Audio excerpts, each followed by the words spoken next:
Hi Leo, welcome to your July 2022 Taroscope with me, Raphael from Reydiant Reality. It's an absolute pleasure to have you. Thank you so much for being here. Thank you so much for joining me. Quick note, my readings are for your sun, moon and ascendant sign. So whether you're a sun, moon or rising sign Leo, this is for you. And I always advise that you watch all three to get a clearer, more complete picture of how they're going to speak to you. With that said, remember they are general readings. Not everything's going to resonate with everybody, and that's just fine. You should always use your own discernment. Before we start, as always, I would like to bless my decks of cards with all forms of love, light, peace, prosperity and abundance. And I pray that the messages that come through are ultimately clear and concise and they help you on your path to your highest vibrational good. If you are celebrating in July, happy damn birthday to you. I truly hope you have a wonderful solar return.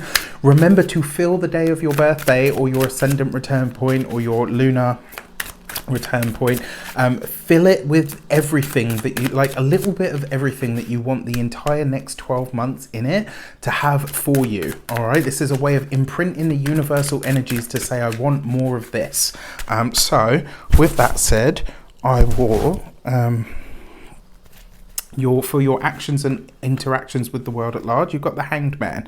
So it makes sense that you've got the Hanged Man, because certainly for the first 21 days of the month, well, 22 days of the month, the sun is in Cancer, right? And when the sun is in Cancer, it's in your 12th house. To, you know, for those of you that are ascendant Leos, to a lesser degree the sun and the moon, but still relevant because you will feel it. So with the sun being behind you, it's not quite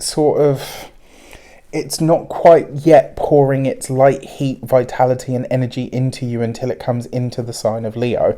And so for that reason, you may feel like you want to be a bit more behind the scenes. It may be that there are maybe not necessarily delays, but certainly there's an element to this card that is somewhat sort of nebulous, because it has that Neptunian kind of energy and it can represent delays. So this suggests that this is probably a month where you're feeling a little bit more like laying low.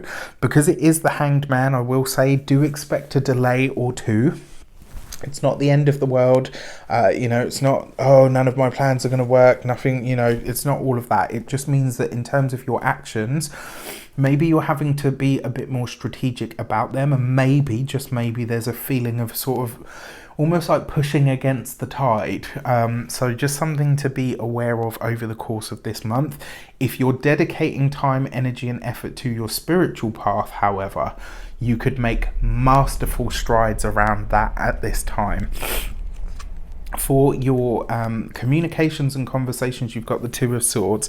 So there's a few things here that I want to unpack. The first one, this could be a very psychic and or intuitive time for you. With the sun moving through the 12th house, it wouldn't, it's no surprise basically. However, there is something else that I want to talk about here. The Two of Swords, while it is an intuitive card, is also can be about opposition. So this can be where challenges or issues arise in communications, where it's you sort of, for lack of a better term, but it's you versus somebody else. This is something that not a lot of people talk about with this card, and it's something that I want, just because it's coming up here, like in your communication sector, I want you to be aware that it could possibly be that.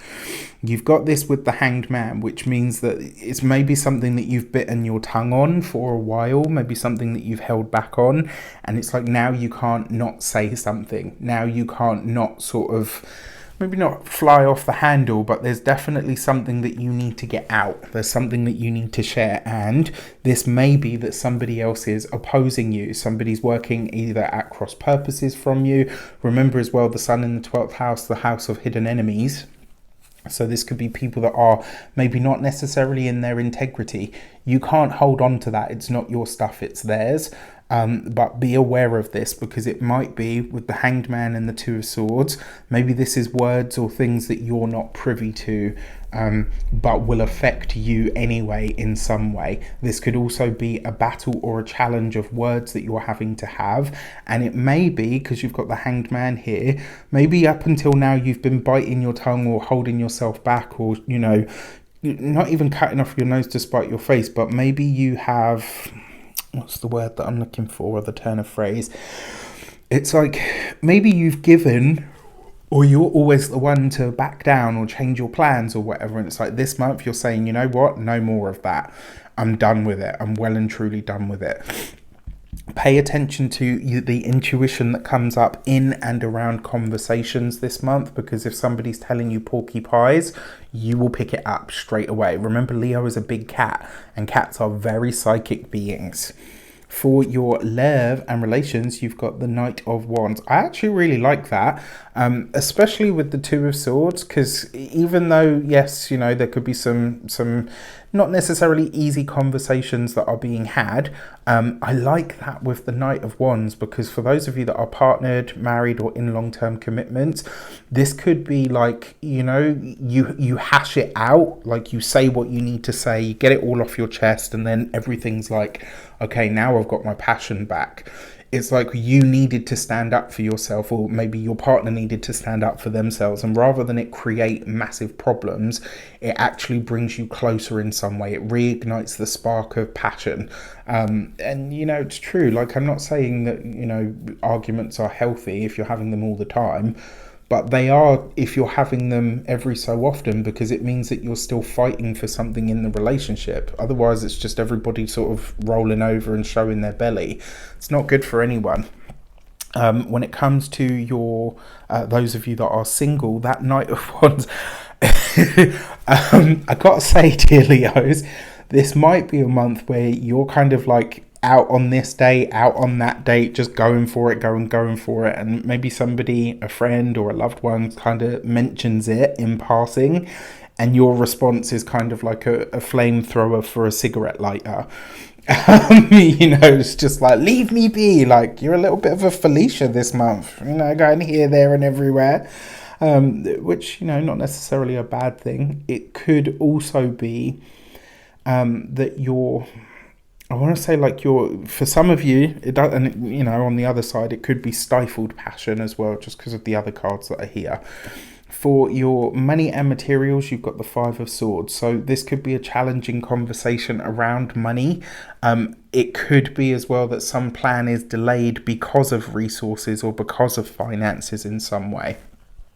The Five of Swords also suggests that you are having tough conversations around money or around resources, not because there's any, and it, you know, for those of you that are partnered, it may not be your resources or money, it might be the partner's. It could be as well that you know, one thing that I am going to say is maybe have just like a small stash of cash on hand for this month, so that if anything should happen, a power cut or whatever, you have access to your money. I know that sounds really odd, but just humour me. All right, that's as much as I'm going to say on that, so don't grill me in the comments, because you ain't getting no more. For your weeks of the month, you have the Temperance card as the first week of the month. So the first week of July is going to be a very spiritual time for you. It's also going to be what I'm calling a time of spiritual liberation. So this could be a time where you're gaining some really powerful insights at a very deep level. I would I would advise you in the month of July, in this first week of the month, steer clear of anything or anyone that brings the drama, and more importantly, make sure you're doing your spiritual work on a daily this first week of the month. And the reason I say that is because if you're doing that inner spiritual work, if you're doing your meditation, if you're doing your whatever it might be, the results, the rewards and the insights will come through that practice. So keep it up.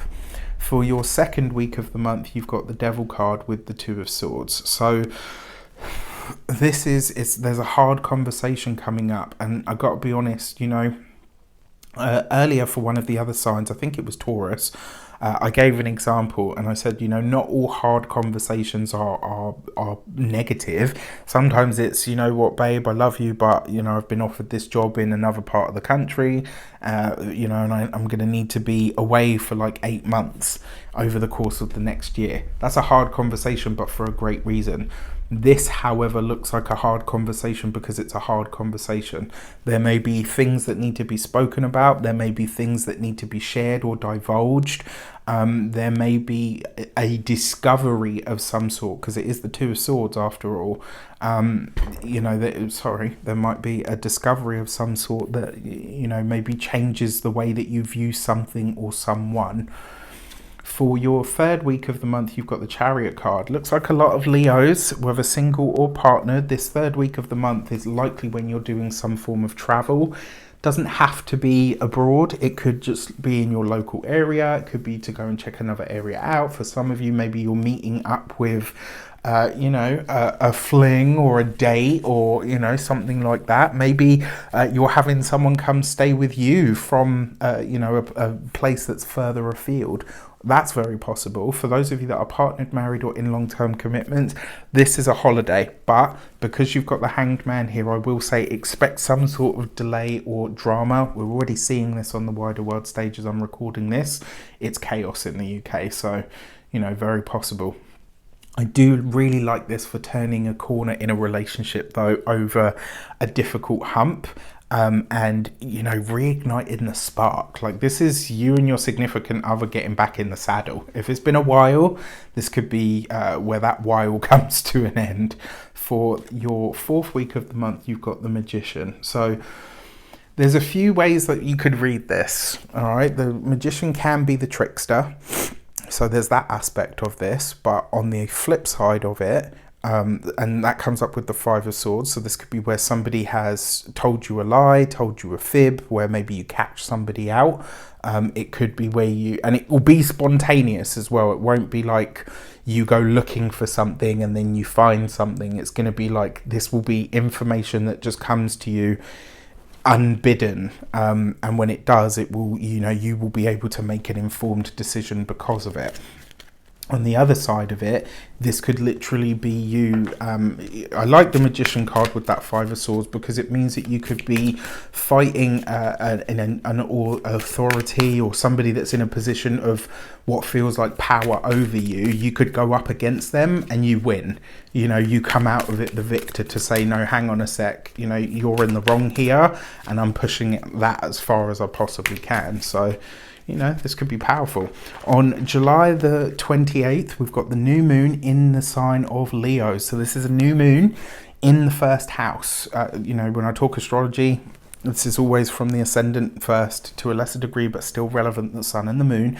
A first house new moon is all about your body, your mind, how you navigate through life and the world, how you present to the world in a lot of ways as well, like literally how you look, how you speak, how you all of that kind of stuff is found in your first house. It's the most you part of your chart, apart from your sun. But a new moon in that area, maybe you're wanting to do an image change, maybe you're looking to do a wardrobe change, maybe you've decided to change your mind about the way that people view you or see you, or the way that you interact with the world. So that could be, both exciting and a little nerve-wracking. Your new moon message is the gate 35 and experience. So this is a new moon that you're going to have to really take things in a direction. So you might not know where things are going. You might not be sure of what the results are going to be and all the rest of that stuff. But it's like you've got to do it anyway in order to know whether you do or don't like it. This is one of those times where kind of, when you like hold up an item and you think, like, oh, I wonder if this would look good on me. Like, that's not going to be enough. You're going to have to, you're going to have to actually put the shirt or the jeans or the skirt or whatever on in order to really know. And that applies across the board, whether it's a job, whether it's a place that you want to live, all the rest of it. Like, until you've done it, you're not going to know. And then finally, for your full moon message on the 13th of July, we have the full moon in Capricorn, which is in your 6th house, which is all to do with your body, your health, your vitality, how you maintain those things. So it's interesting that both of your luminaries have an element of speaking to your physical body and your physical form. So this is really a month where you could make massive strides in looking after your physical self, how you present to the world, losing weight, gaining muscle, toning, some sort of aesthetic sort of work, all that sort of stuff. So yeah, that could be interesting. The sixth house is also the house of your day-to-day routines, your rituals, the things that you do properly, methodically every single day. It's where you find the grind, and so therefore it's also your work. But it's like your daily work, not like the 10th house, which is your career and your public persona. This is the stuff that goes into making that 10th house stuff. So, you know, you've got the gate 8 and contribution.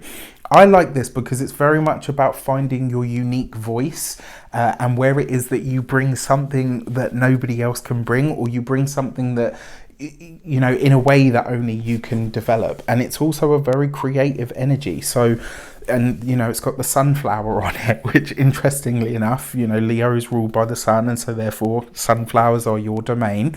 That full moon, while it is in Capricorn, is really showing you and highlighting your everyday self, what you do in that space. The sixth house can also be the house of drudgery, slavery, and or enemies. So it'll be interesting to see what and who comes out of the woodwork around that full moon. Just be mindful of it, and keep your eyes peeled and your wits about you. With that said, I wish you an abundance of all of that good stuff. Have a fantastic month. Let me know in the comments how it shapes up. Take care, and I'll see you soon.